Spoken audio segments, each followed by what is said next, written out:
expositions au niveau du grand hall des 6 que compte le centre des expositions la ñu war a amal li nga xamante ne moo di prestation de serment bi. Alors dina nekk un moment solennel un moment très solennel parce que tout simplement gannaaw ba mu waatee ba noppi nag dinañ ko jox li nga xamante ne moo di le collier du grand maître de l'ordre national du Lion ak attribut yëpp yu muy àndal bu ci mel ni la rosette bu ci mel ni la plaque bu ci mel ni turban bi grand collier bi nag mooy mujjee ñu koy takkal muy un collier Mariama boo xamante ne oyof na loor ci takk mais très symbolique en termes de responsabilité parce que réew ku la ko jox réew kuñ ko jox rek xam ne vraiment responsabilité yi rëy na donc nag Mariama yaakaar naa ne gis ngeen ne ki nga xamante ne moo di président jël na li nga xamante ne moo dugg na otoom naka noonu gis ngeen les premières dames aussi ñu ngi jël seen oto ngir wutali fi nga xamante ne moo di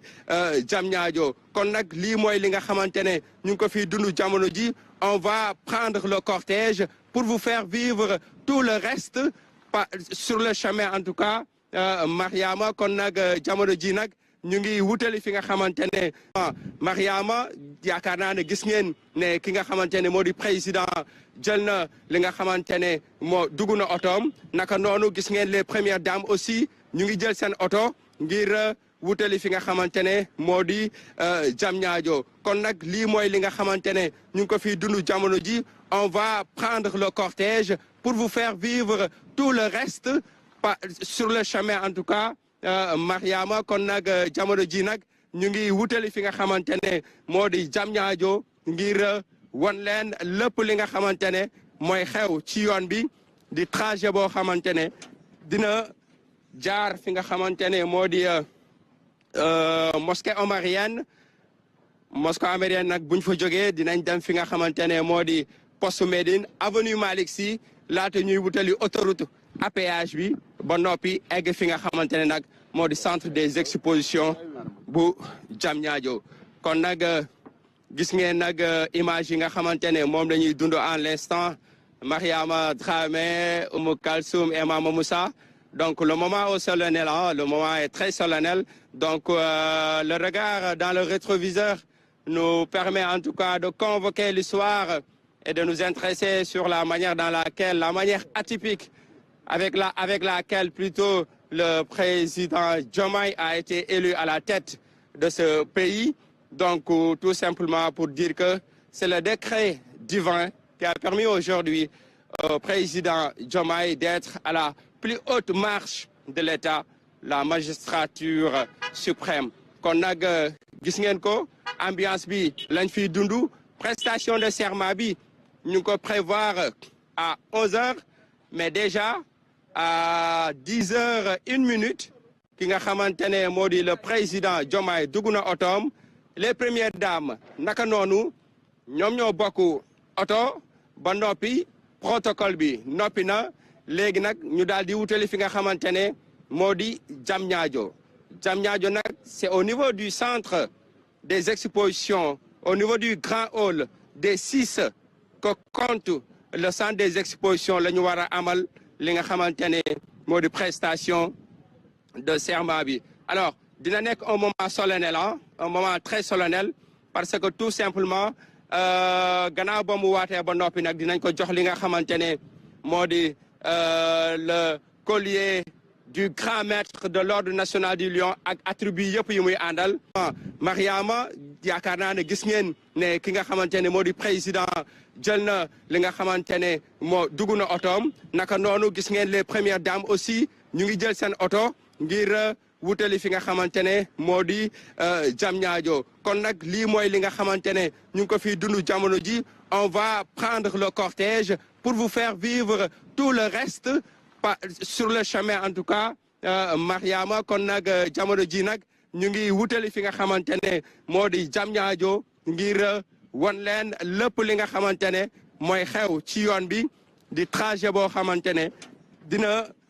jaar fi nga xamante ne moo di mosquée omarienne nag buñ fa jógee dinañ dem fi nga xamante ne moo di poste Médine avenue Malick Sy laata ñuy wutali autoroute à péage bi ba noppi egg fi nga xamante ne nag moo di centre des expositions bu Diamniadio kon nag gis ngeen nag image yi nga xamante ne moom la ñuy dund en l'instant Mariama Dramé, Oumou Kalsoum et Mama Moussa. Donc le moment est solennel, hein? Le moment est très solennel. Donc le regard dans le rétroviseur nous permet en tout cas de convoquer l'histoire et de nous intéresser sur la manière la manière atypique avec laquelle plutôt le président Diomaye a été élu à la tête de ce pays. Donc tout simplement pour dire que c'est le décret divin qui a permis aujourd'hui au président Diomaye d'être à la plus haute marche de l'État, la magistrature suprême. Kon nag gis ngeen ko ambiance bi lañ fiy dundu prestation de serment bi ñu ngi ko prévoir à 11h mais déjà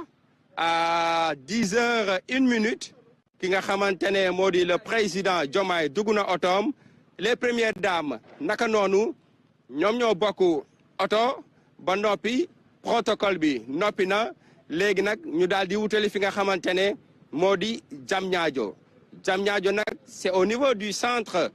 des expositions au niveau du grand hall des 6 que compte le centre des expositions la ñu war a amal li nga xamante ne moo di prestation